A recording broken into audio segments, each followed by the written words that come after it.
네, 여러분 안녕하십니까? 네, 우선 성경 말씀 한 절 읽겠습니다.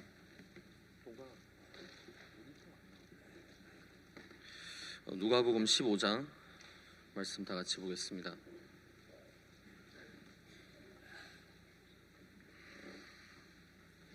신약성경 누가복음 15장 11절부터 제가 읽겠습니다.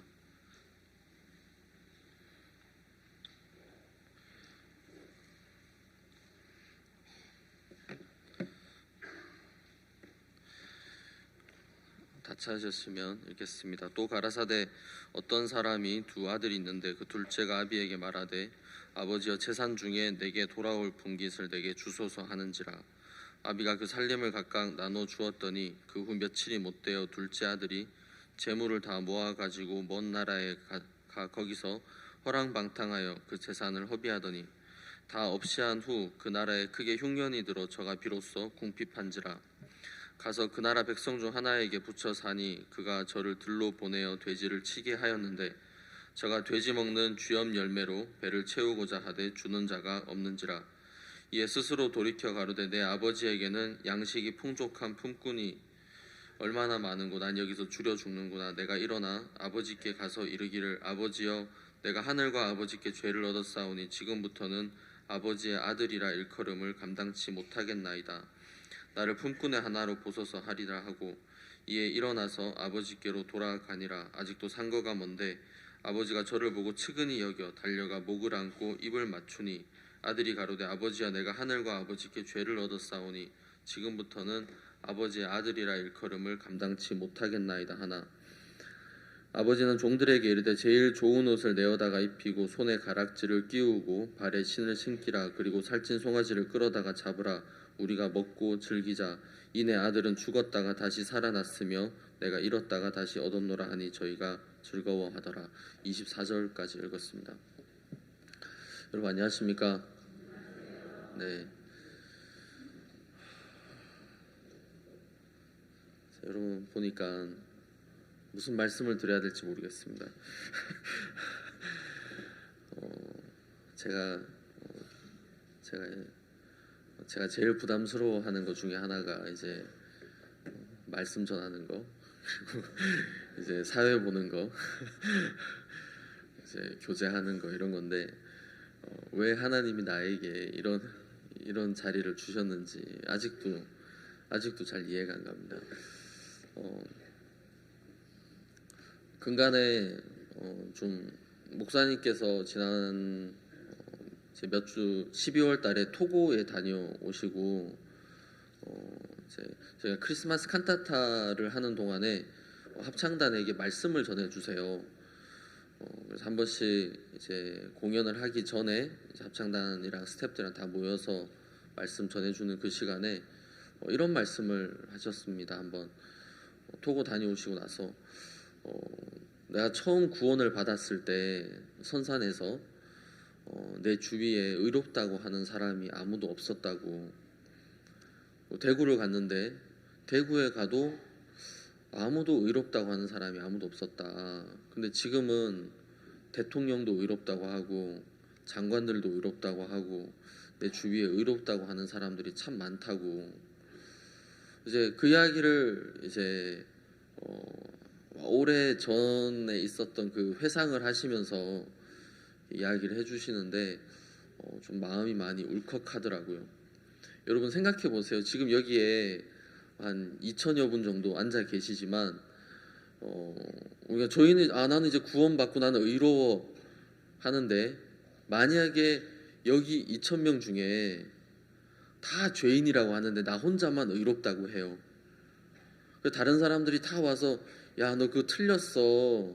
야 목사님도 죄인이라 그러는데 네가 뭐 잘났다고 의인이야. 여러분 그런 상상 한번 해보셨습니까? 얼마나 여러분 이제 교회 뭐 크고 작은 교회에서 오셨지만 다들 죄인이라 그러는데 나 혼자만 의롭다고 그러고 목사님도 그거 틀렸어. 그래서 수찬 정지 맞고 이렇게 그러면 얼마나 그게 어려울까. 차라리 그냥 나도 죄인입니다 그냥 하고 마는 게 훨씬 쉬울 건데 이렇게 생각을 해보면 성경에서 분명히 의인이라고 해서 의인이라고 하는데 이거를 같이 해주는 사람이 아무도 없는 거예요. 근데 지금은 대통령들께서도 의롭다고 하시고 교수님들도 총장님들도 또 뭐 장관님들도 또 수많은 분들이 의롭다. 이제 지난 우리가 칸타타 때 이제 CLF를 통해서도 또 많은 이제 목사님들도 야, 이게 맞다, 의롭다고 하는 게 맞다. 이제 제가 이제 옆에 말씀을 듣고 있으면서도 너무 마음이 이제 뜨거워지더라고요. 여러분 실제로 저희가 이제 죄사함을 받았잖아요.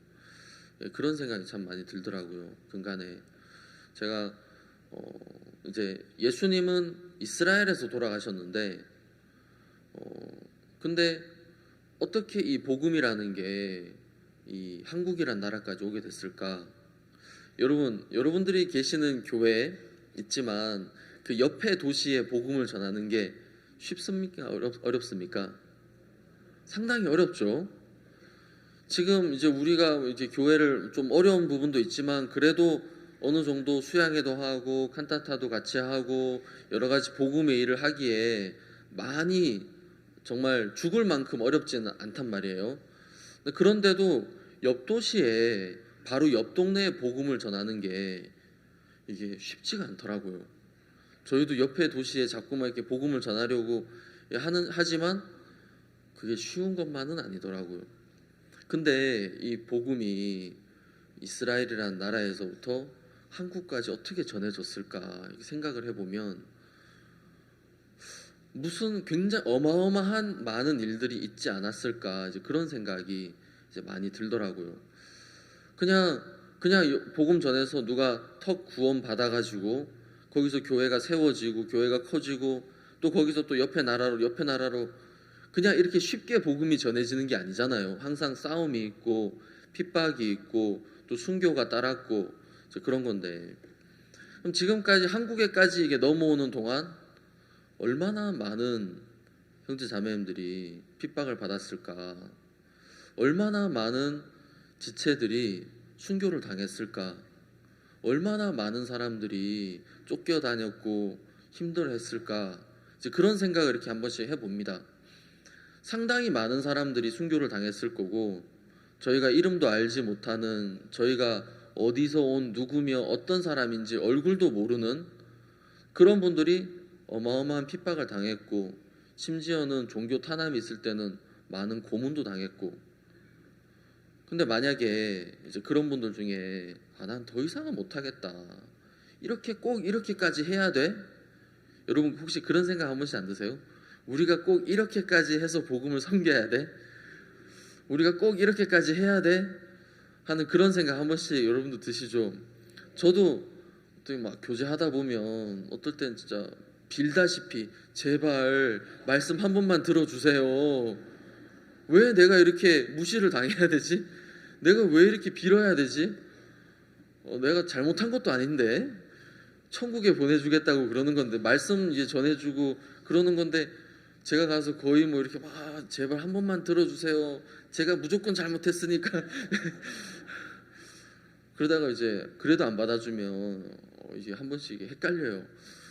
이렇게까지 하는 게 맞는 건가? 이렇게 해야 되나? 그 핍박을 받고 또 많은 어려움을 당하고 또 물질로도 또 봉사로 또 많은 마음으로 정말 그 복음을 섬겨오던 그런 분들 중에 이제 우리 그만하자. 이 정도면 우리 할 만큼 했잖아. 이 정도면 충분하잖아.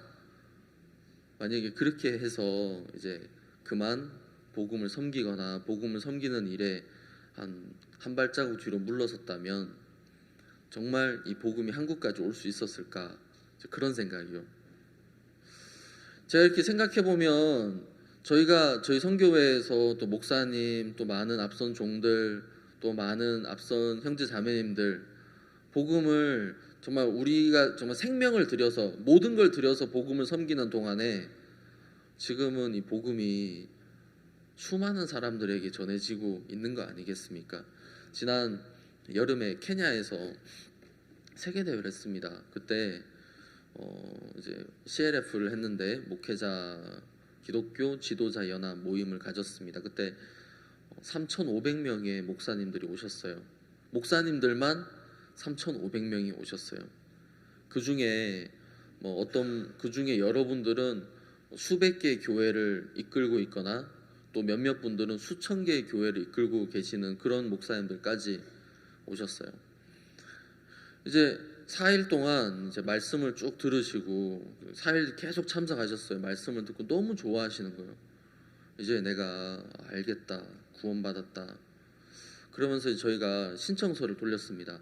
거기에 기쁜 소식 선교회에서 당신의 여러분의 교회에 가서 집회를 해 주기를 이제 원하는 그런 분들 계시면, 목사님들 계시면 신청을 하십시오 해가지고 저희가 신청서를 받았는데 1,200개의 교회에서 와서 집회를 해달라고 신청을 하셨어요. 케냐에서만. 근데 여러분, 이제 1,200개 교회를 1년 안에 다 이 방문을 하려면, 여러분 만약에 사역자 한 명이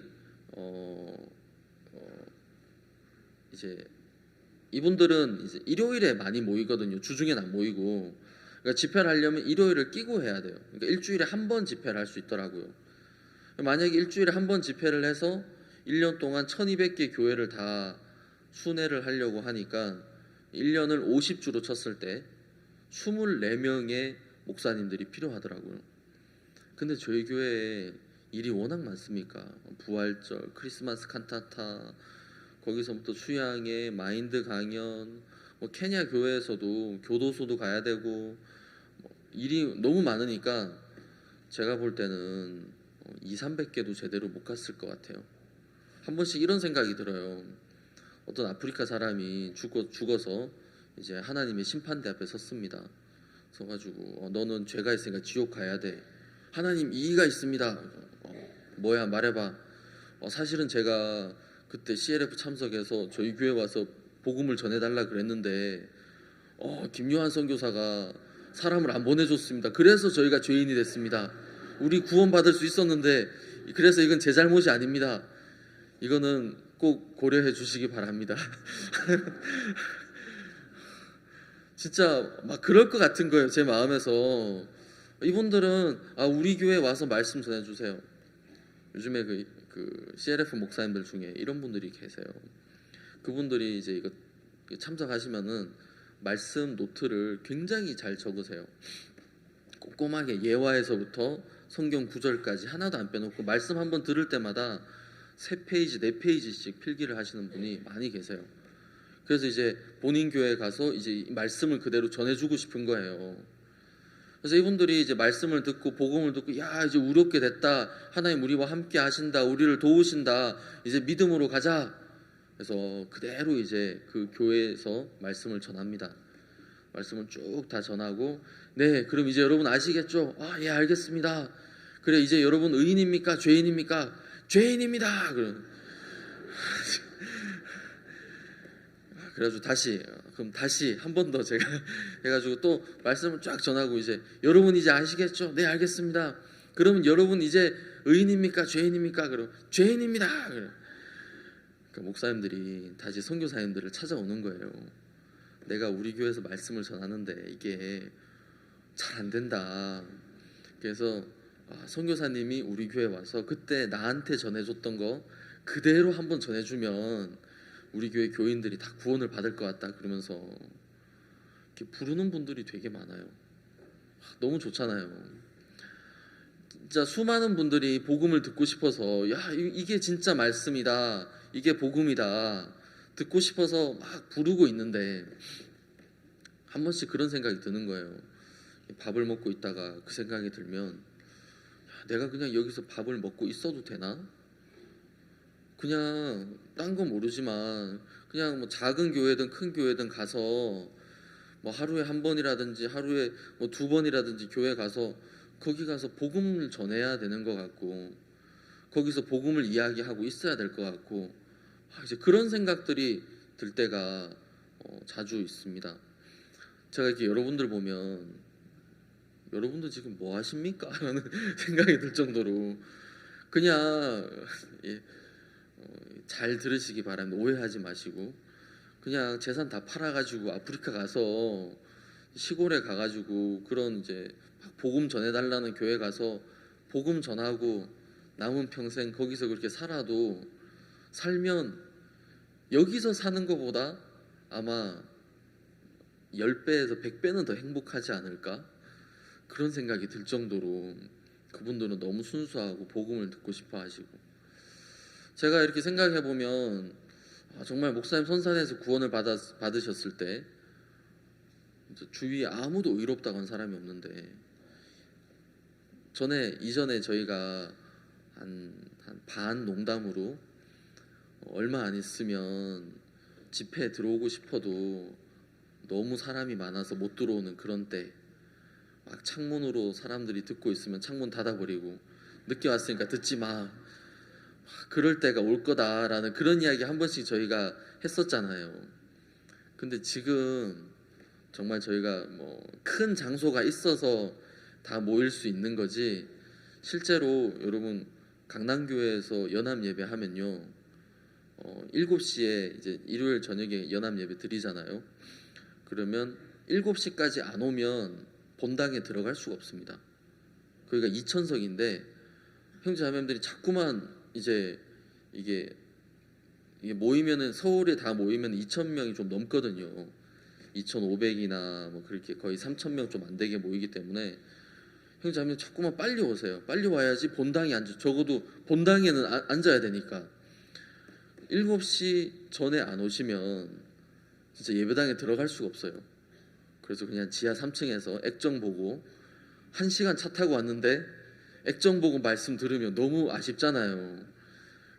진짜 그런 한국뿐만 아니라 해외에서도 CLF를 해도 뭘 해도 많은 분들이 너무 오고 싶어 하시고 복음을 듣고 싶어 하시는 그런 때가 왔다.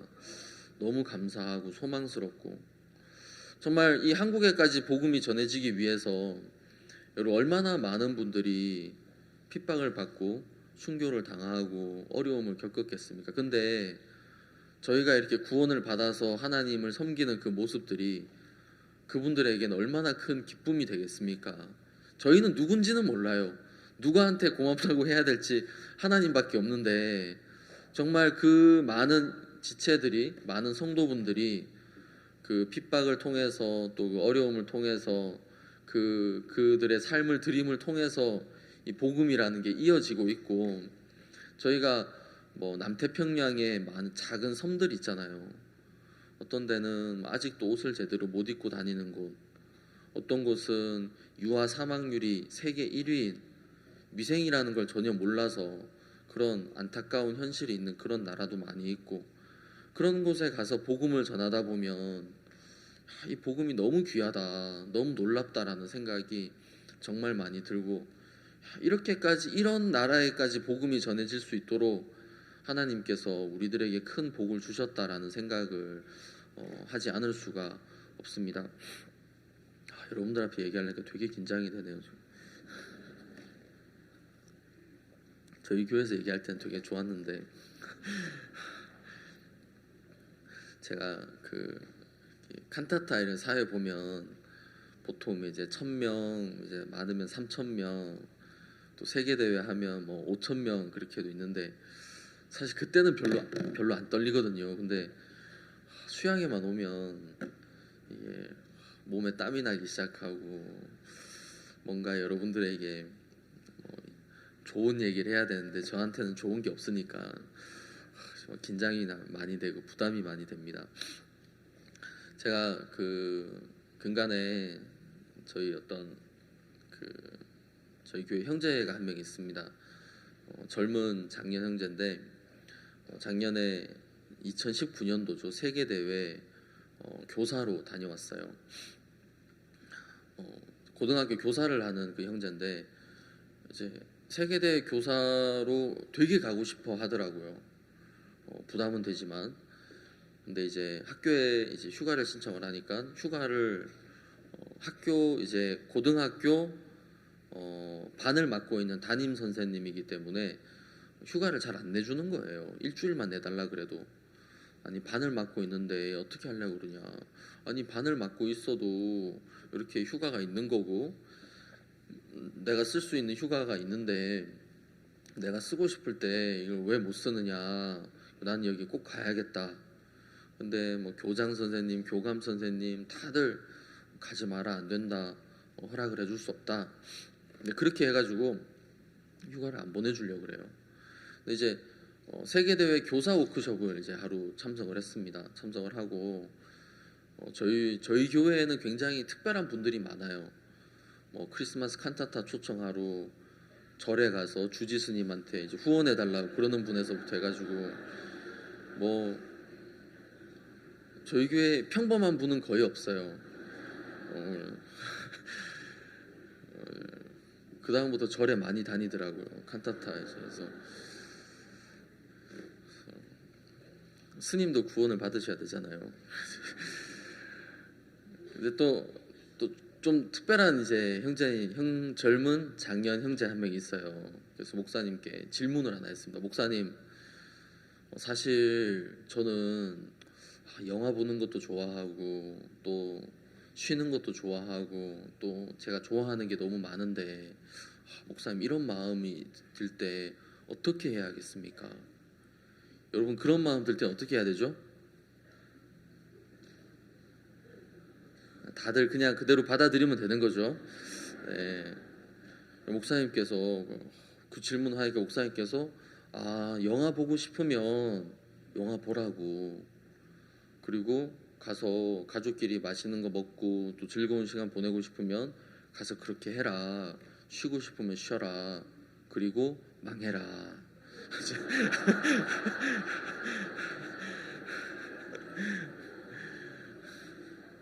우리가 우리 육신을 따라가고 우리 마음을 따라가면 그리스도인이 망하게 돼 있는데, 전 그렇게 하고 싶으면 해라, 그리고 망하면 된다. 그 이야기를 듣고 거기에 있는 많은 이제 형제자매들이 마음을 돌이키셨어요. 이거 따라가면 안 되겠구나. 그래서 그걸 듣고 있던 이제 이 고등학교 교사하는 형제도 내가 세계대회 교사를 꼭 가야겠다. 내가 망하지 않기 위해서, 내가 복음을 위해서 가야겠다. 근데 가기 전날까지도 학교에서는 이제 가지 말라고 이야기를 했어요. 세계대회를 참석을 했습니다. 이 형제는 이제 학생 때 구원을 받았는데 대학교 때는 교회를 거의 안 나왔대요. 그래서 세계대회를 한 번도 참석을 안 해본 거예요. 그리고 교사가 돼서 세계대회를 참석했는데 이게 너무 놀라운 거예요. 이게 완전 새로운 세계.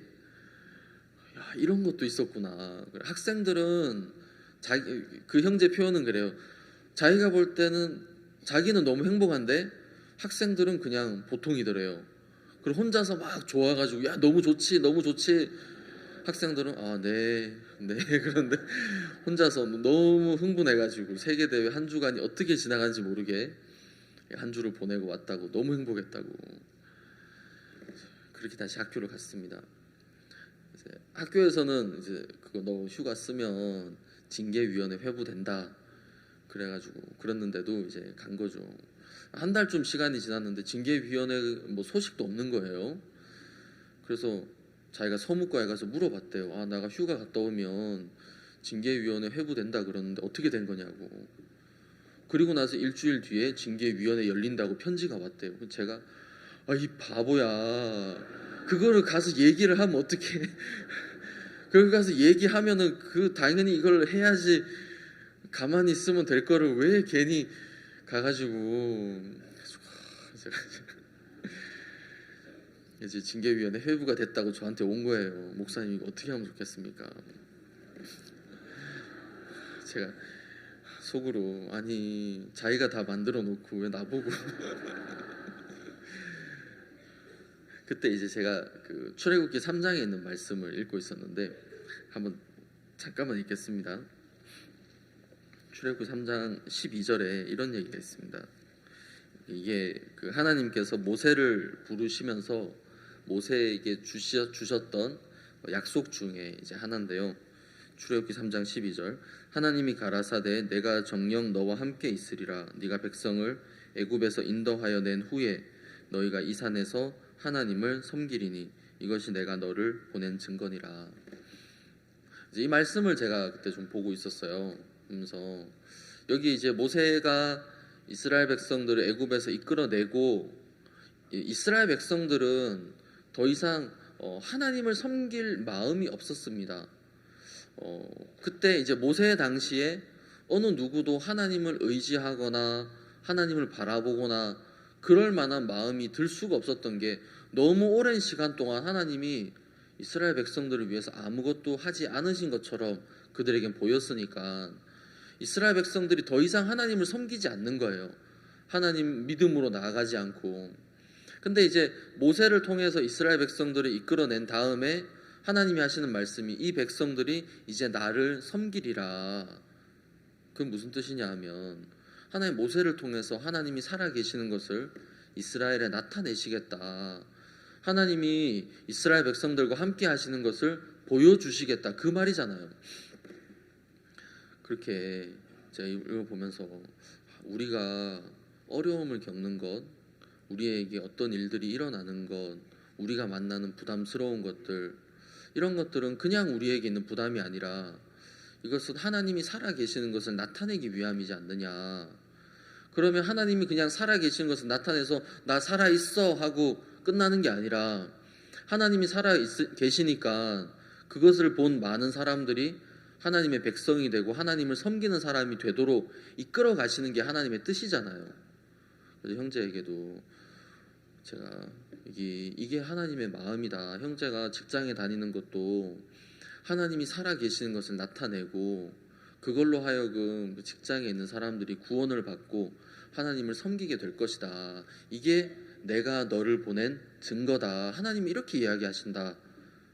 그래서 이 일을 통해서 학교 안에 구원받는 사람들이 일어나겠다라는 그런 약속을 하나님이 주신다.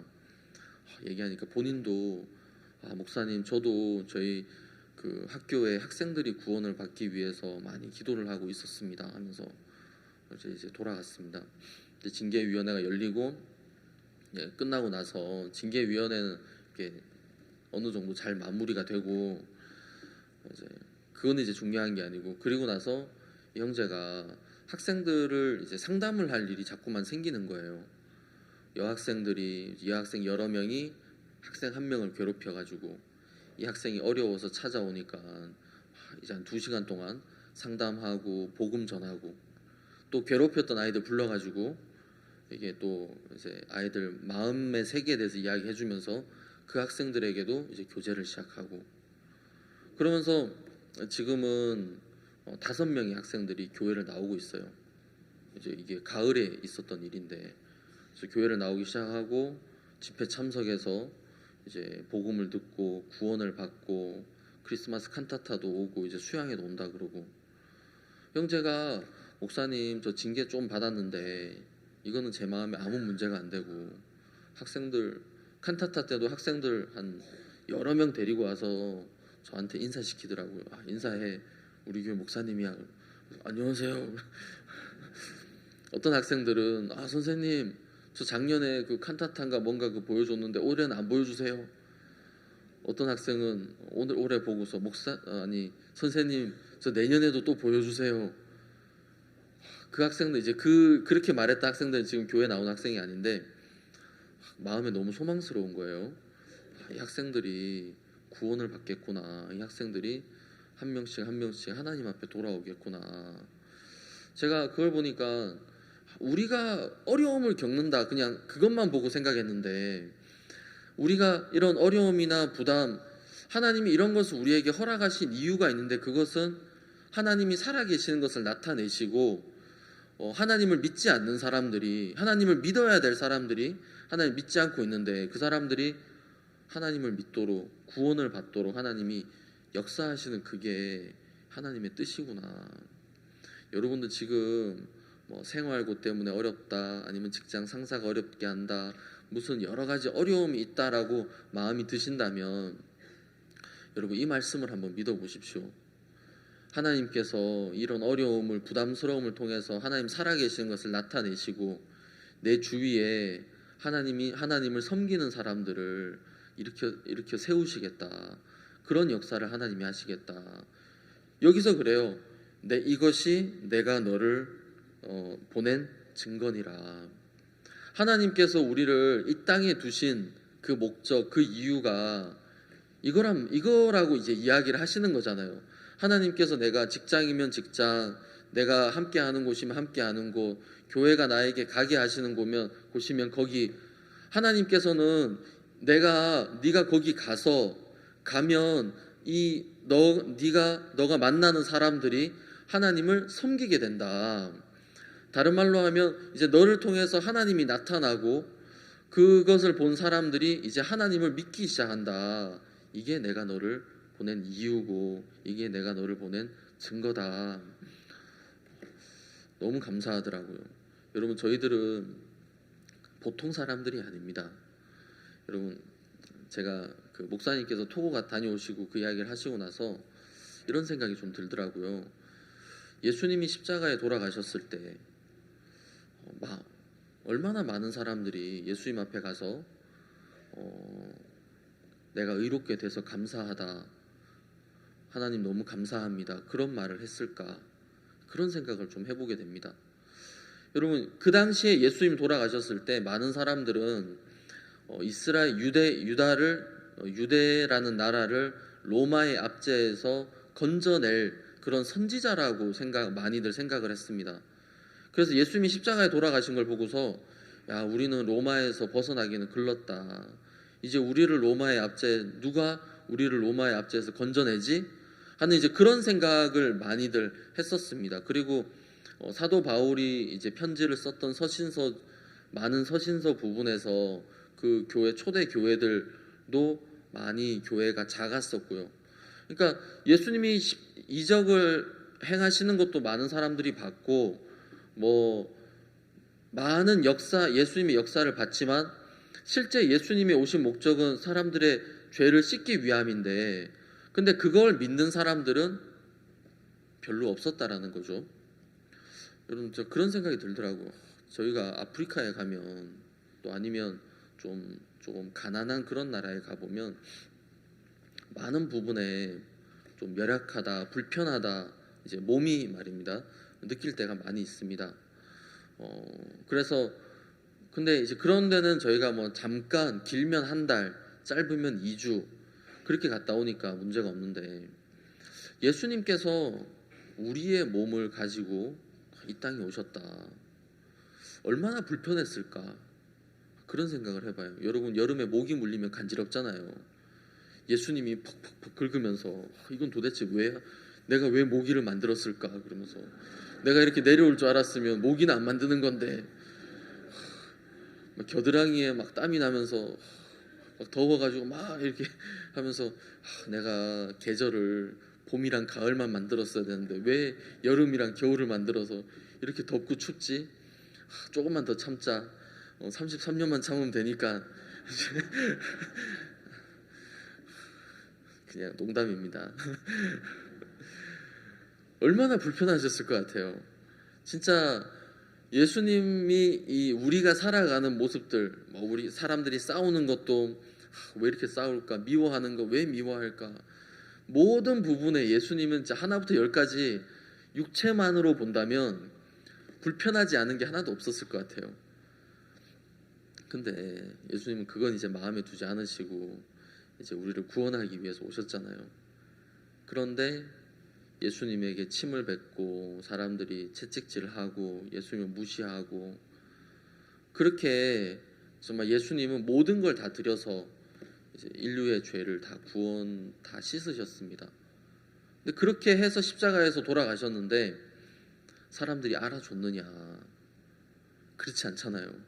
알아주는 사람이 없는 거예요. 진짜 너무 안타까운 건 그냥 우리를 로마의 압제에서 구원해줄 메시아가 이제 없구나, 그 정도로만 아는 거지, 실제로 사람들이 예수님 앞에 와서 하나님 앞에 가서 하나님 너무 감사합니다, 이제 내가 의롭게 됐습니다, 이제 나는 의롭습니다, 의롭다라고 할 수 있습니다, 이게 믿어집니다.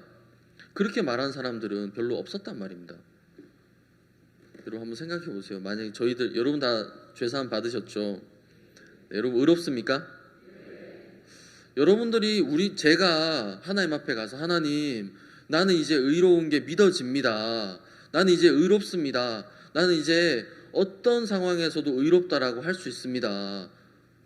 그럼 여러분 하나님 얼마나 기뻐하시겠습니까? 여러분 있잖아요.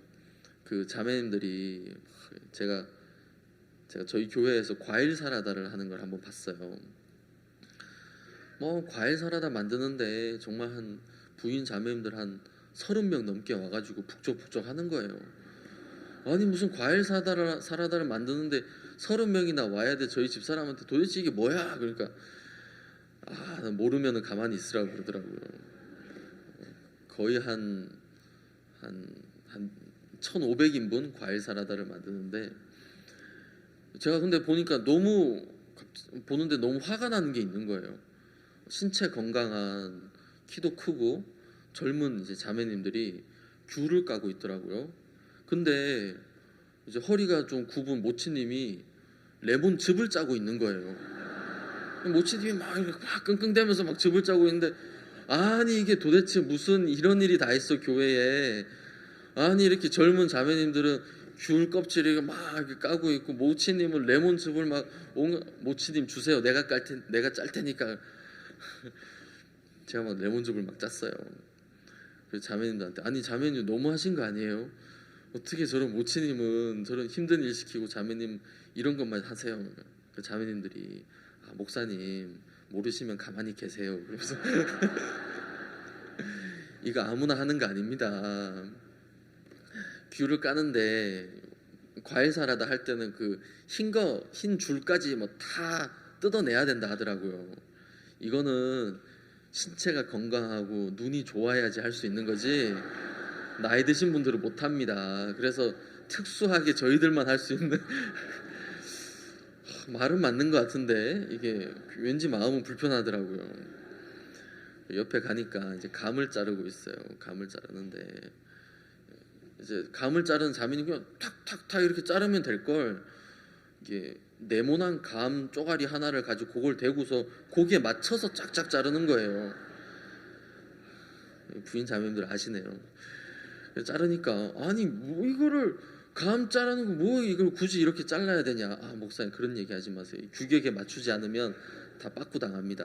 그래서 저희 집사람 보니까 제가 저희 집사람 야 너는 왜 이렇게 쉬운 일만 하고 있어. 포도 송이를 하나씩 따가지고 닦는 거예요. 아니 이렇게 젊은 사람이 왜 이런 일을 하고 있어. 딴 거 해야지. 여보 그런 말 하지 마. 그러면서 이 포도 송이를 제대로 안 닦으면 이 물이 조금이라도 남아 있으면 나중에 사라다를 만들었을 때 밑에 흔근히 물이 고인다고.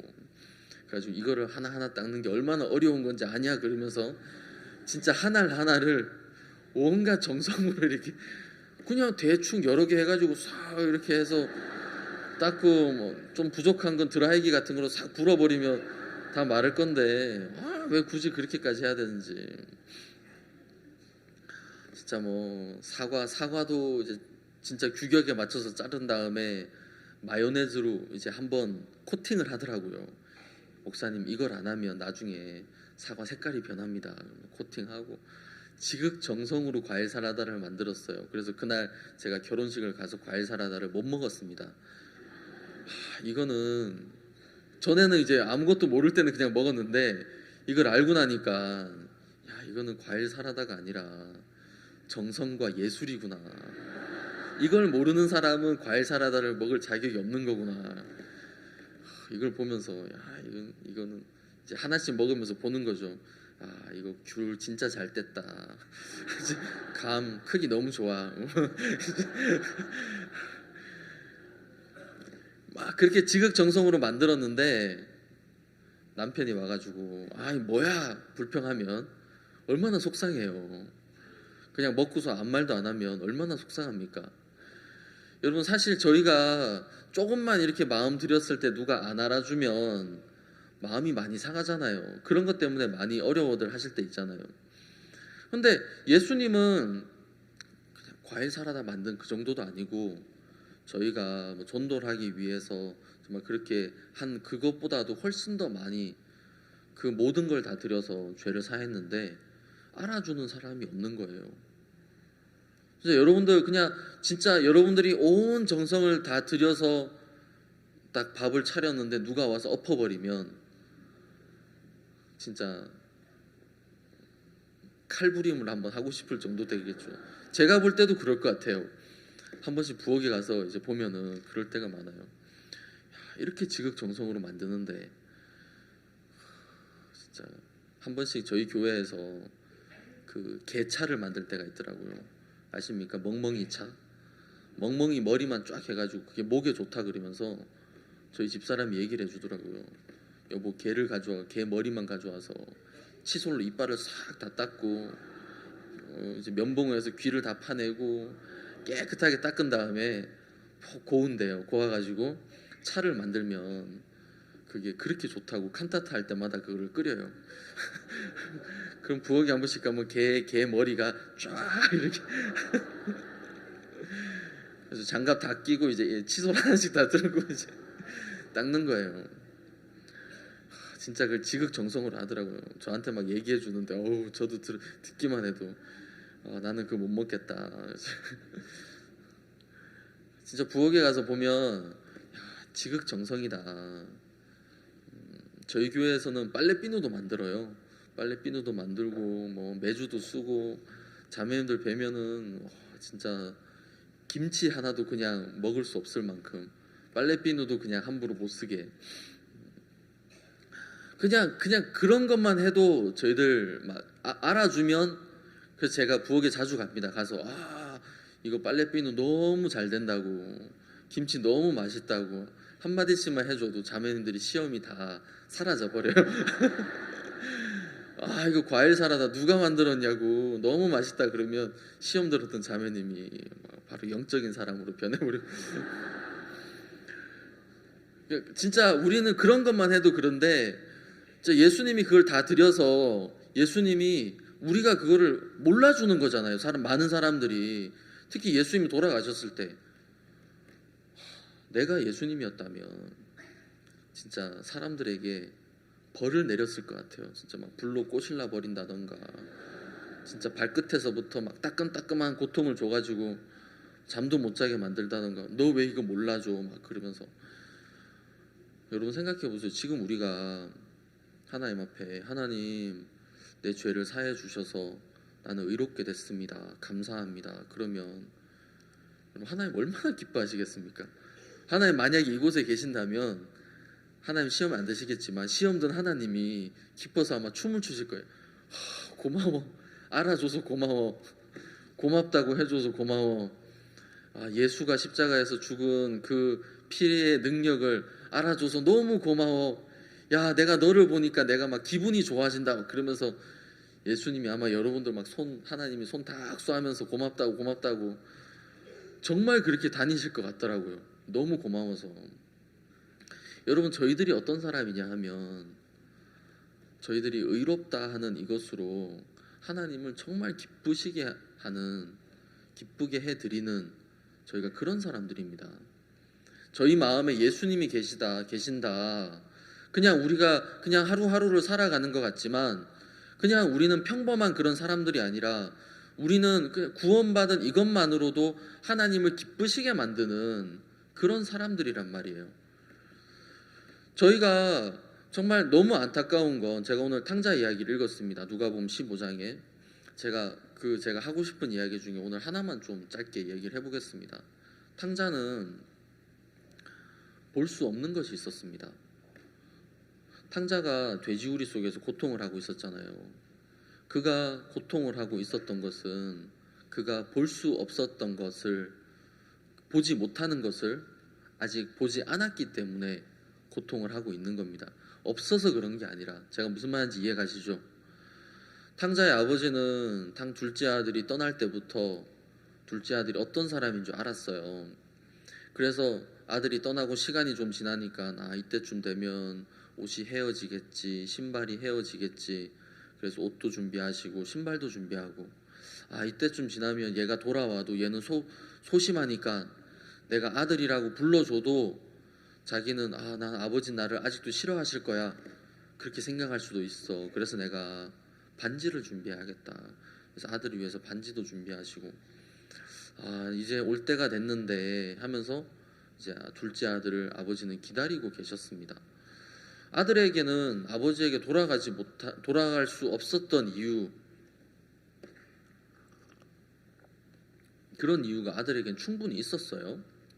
근데 아버지 편에서 봤을 때는 아들이 못 돌아올 이유가 하나도 없었습니다. 아버지 편에서는. 근데 이 아들은 내가 조금 더 좋은 모습으로 돌아가야지, 내가 좀 더 괜찮은 모습으로 아버지에게 가야지, 그냥 내가 이렇게 갈 수 있나, 내가 돈을, 아버지가 주신 분깃을 내가 다 호랑방탕하게 써버렸는데, 내가 창기들과 놀아놨는데, 내가 아버지 말을 안 듣고 나왔는데 내가 어떻게 돌아갈 수 있어, 나 같은 사람은 안 돼, 이런 생각에서부터 그래도 지금이라도 내가 조금 더 괜찮게 돼야지, 내가 조금 더 좋은 모습으로 아버지에게 가야지, 이건 아니야, 그런 생각들. 여러분, 저희들이 하나님 앞에 나가려고 할 때, 저희가 믿음으로 살려고 하나님 앞에 나갈 때 저희들 이런 생각을 참 많이 합니다. 지금 이 상태로는 안 되는 것 같아. 혹시 여기 여러분들 가운데 술을 마시는 분 계십니까? 아니면 담배를 피는 분? 손은 들지 마십시오. 손을 이렇게 들려고 하시는 분도 계신데 손은 안 드셔도 됩니다. 그런 분이 계신다면 마음에 그래요. 내가 술을 이렇게 마시는데 하나님 날 통해서 일하실까? 내가 이렇게 담배를 피는데 내가 무슨 낯짝이 있어서 내가 믿음으로 산다고 할 수 있을까? 내가 이렇게 육신적인데 내가 헌금을 하려고, 여러분 그런 건 많죠. 헌금 하려고 그러다가 봉투에서 이렇게 한 장씩 뺄 때 이것만 뺄까? 넣었다 뺐다 여러 번 하다가 그런 고민들, 특히 작정헌금 할 때 썼다 지웠다 어떤 분들은 미리 여러 장을 가져가시더라고요. 용지 여러 장 가져가서 쓰고, 이거 아니야, 그래 믿음으로 해야지, 아니야, 믿음도 없으면서 무슨 믿음이야, 그래도 이건 아닌 것 같아, 작년 대비 너무 작은 거 아니야. 그래서 굉장히 고민하는, 진짜 저희들 그런 사람들인데, 저희들 이제 그런 우리 모습을 보면 내가 이번 수양에 와서는 내가 좀 믿음을 배워가지고 이 믿음으로 내가 하나님 앞에 나가야겠다. 근데 성경에 보면 예수 그리스도 앞에 서는 사람들, 하나님 앞에 서는 사람들 중에 그런 우리가 말하는 믿음을 가지고 서는 사람들이 있느냐? 없더라고요. 간음중에 잡힌 여자가 하나님 예수 그리스도의 역사를 보기 위해서 무엇을 했습니까? 아무것도 하지 않았잖아요. 둘째 아들이 아버지 집에 돌아오기 위해서 그 아들이 한 게 뭐가 있습니까? 아무것도 없더라고요.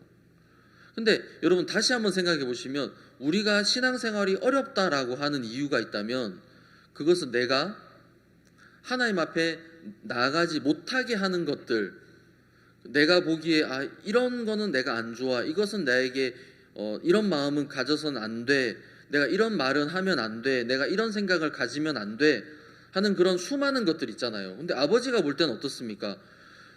둘째 아들이 봤을 때는 이거는 너무 잘못됐잖아, 이건 악하잖아, 내가 아버지의 돈을 다 낭비했잖아. 아버지는 나 그거 다 알고 있어, 나 너 그럴 줄 알았어, 나 그거 처음부터 알고 있었어, 나 다 알아, 그거 나한테 아무 문제 안 돼. 네가 돌아오느냐 돌아오지 않느냐, 그게 나한테 문제지. 돌아오기만 하면 내가 다 고쳐줄 수 있어, 그거 아무것도 아니야. 여러분, 저희가 믿음으로 살지 못하는 이유들이 많이 있잖아요. 여러분들이 담대하게 믿음으로 살지 못하는, 여러분들이 여러분들의 삶을 하나님에게 맡기지 못하는, 나는 이런 사람이니까 하나님이 내 삶을 축복 안 하실 것 같고 하나님 내 삶을 이끌어 가시지 않을 것 같고, 그런 우리들 마음속에 많은 생각들이 있습니다. 근데 실제로 하나님은 우리를 보시면서 뭐라 그러시냐 하면, 너희들이 그걸 바꿔서 나한테 나오는 거 나는 그거 한 번도 바란 적 없어. 난 한 번도 너희들 보고 너희들의 삶을 바꾸라고 한 적 없어. 저는 저희들 교회에서 술을 마시는 분들에게 한 번씩 믿음으로 술을 끊어라 라는 이야기를 했습니다. 근데 요즘에는 술을 끊어라 라는 이야기를 하지 않습니다. 왜냐하면 술을 알코올 중독이 된 사람에게 술을 끊어라 그러면 첫 한 달, 두 달 이렇게 술을 끊습니다. 끊고 나서 어떤 안 좋은 일이 생기거나 어떤 일이 생기면 술을 또 마시게 돼요. 그러면 되게 미안한 마음을 가져요. 그럼 목사님, 제가 다시 술을 마셨습니다. 형제님, 이제 믿음으로 술을 끊으십시오. 알겠습니다. 또 어떠다가 시간이 지나면 또 술을 마시게 돼요. 그러면 막 정죄가 되잖아요. 야, 이 나쁜 놈아, 네가 무슨 은혜를 입었는데 술을 마셔. 그래서 괴로워서 술을 또 더 마시는 거예요. 술을 또 마시니까 옆에서 이제 더욱 괴롭죠. 내가 이러면 안 되는데 이러고 있어. 근데 옆에서 아내가 누가 왜 당신은 그렇게 술을 마시고 그래? 막 그러면 안 그래도 괴로워 죽겠는데 옆에서 그러니까 화가 나서 술을 더 마십니다. 화가 나서 술을 마시니까 이제 자기 마음에 점점 이제 포기가 되는 거죠. 자기에게 화가 나고 포기가 되면서 술을 더 마시게 되는 굉장히 악순환이 계속 되더라고요. 그래서 목사님께서 저희들에게 술을 마시는 사람에게는 술을 끊어라 그래야 되는 게 아니라 예수님과 가까워지도록 해줘야 된다. 예수님과 마음이 가까워지면 그럼 예수님이 술을 싫어하기 때문에 술을 끊게 된다. 근데 그 말이 너무 맞는 게, 여러분 생각을 해보세요. 알코올 중독자가 있어요. 그 알코올 중독자가 박옥수 목사님이랑 하루 종일 같이 지내면 술을 마시겠습니까? 안 마시겠습니까? 안 마시죠. 박옥수 목사님이랑 계속 같이 있으면 뭐 하겠습니까? 기도회 하고 모임 참석하고 예배 드리고 그러다 믿음 생겨가지고 복음 전하고 교제하고 그러겠죠. 이게 여러분 우리 마음이라는 게 정말 그렇더라고요. 여러분 우리가 나를 변화시키려고 하는 마음, 나를 낮추려고 하는 그런 마음, 이런 마음들은 사실 결국 내가 나를 낮추려고 하면 할수록 그런 악순환이 계속 되는 거고, 내가 나를 변화시키려고 하는 동안에는 내 마음의 어려움과 시험이 악순환이 계속 될 수밖에 없는 게, 우리가 이 육체를 가지고 있고 이 세상에 살고 있기 때문에 그렇더라고요. 우리는 근본 악한 사람들이기 때문에. 그래서 우리가 해야 될 게 뭐가 있냐면 예수님과 가까워지는 것, 그리고 하나님께서 우리를 변화시키시도록 우리를 하나님에게 맡기는 것, 내가 결정하지 않고. 그러는 동안에 하나님께서 저희들의 삶을 얼마나 아름답게 이끌어 가시겠습니까? 하나님께서 우리에게 일하기 시작하신다면 하나님 얼마나 놀랍게 일하시겠습니까? 여러분 사실 저희가 옆에 있는 형제 자매들 보면서 자매는 왜 이래? 형제는 왜 이래? 그런 말 할 때 참 많아요. 근데 실제로 우리가 그것도 이제 필요하지만 우리 마음에 믿음을 가지고 우리 마음에 예수님과 더 가까워질 수 있는 길들을 우리가 택해서 우리가 점점 더 예수님과 마음이 가까워진다면 예수님이 기뻐하시는 것들을 우리가 나누고 예수님이 마음에 두시는 것들을 우리가 함께하고 예수님을 찾는 일을 우리가 함께하고 복음의 일에 우리가 같이 한다면 이게 우리가 버리고 싶은 것들 버리는 것은 순식간에 일어나는 일들이더라고요. 심홍수 전사님께 제가 자주 물어봅니다. 전사님 술 끊는 게 쉽습니까? 어렵습니까? 그러면 목사님 너무 어렵습니다. 아니 전에 하던 거 말고 그 말씀을 받고 나서 끊을 때 그때는 제가 아무것도 안 했습니다. 얘기를 들어보면 온전하다라는 말씀을 딱 받아들이고 나서 아무것도 안 했는데 술이 끊어진 거예요. 참 이상하게, 참 희한하게도 여러분 하나님이 그렇게 일하시지 않습니까? 우리 마음에 받아들여야 될 것이 있는데 내가 노력을 해서 내 마음을 낮추는 것도 아니고 내가 열심히 해서 나를 변화시키는 것도 아니고 내가 하나님의 말씀을 받아들여서 내가 하나님과 가까워져서 내가 변하는 것. 여러분 성경에 탕자가 자기의 모습을 좋게 하려고 하는 동안에 얼마나 고통스러웠습니까? 얼마나 괴로웠습니까? 탕자의 아버지는 탕자가 변할 수 있는 방법을 정확히 알고 있어요. 그는 본인이 탕자가 돌아오는 거예요. 탕자가 아버지 집에 가까이 가면 갈수록 탕자는 변하게 돼 있단 말입니다. 아버지 집에 딱 도착했을 때 탕자는 순식간에 새로운 사람으로 변하게 됩니다. 근데 탕자가 돼지우리에 있으면서 먼 나라에 있으면서 자기를 더 이제 좋게 만들려고, 더 좋은 사람이 되려고, 더 많이 이제 돈을 벌어 보려고 그렇게 노력을 하면 할수록 탕자는 더 비참해지는 게 탕자의 모습이더라고요. 하나님께서 저희들에게 가르쳐 주시는 게 있는데, 저도 이제 목사님과 교제 나누면서 저는 제 마음을 낮추는 부분에 대해 낮추는 게 되게 어렵더라고요. 하나님, 목사님, 제가 제 마음을 낮추는 게 잘 안 됩니다. 어떤 건지 잘 모르겠습니다. 목사님께서 나도 내 마음을 낮출 수가 없더라. 근데 하나님께서 보여주시니까, 깨우쳐 주시니까 내가 마음을 낮출 수 있게 되더라. 저에게도 자네가 잘못되면 하나님께서 깨우쳐 주시고 하나님께서 보여주신다. 그러면 마음을 낮출 수가 있다. 제가 그 말씀을 듣고 나서 정말 많은 생각을 다시 하게 됐습니다. 왜냐하면 지금까지는 내가 내 자신을 낮춰야 된다고만 생각을 했습니다. 근데 목사님의 첫 마디가 나도 나를 낮출 수가 없더라. 근데 하나님이 깨우쳐 주시니까 되더라. 이제 내가 내 스스로를 낮춰야 된다라고 생각하고 있는 동안에는 하나님이 나에게 깨우쳐 주시는 것, 하나님 나에게 말씀해 주시는 게 보이지가 않는 거예요.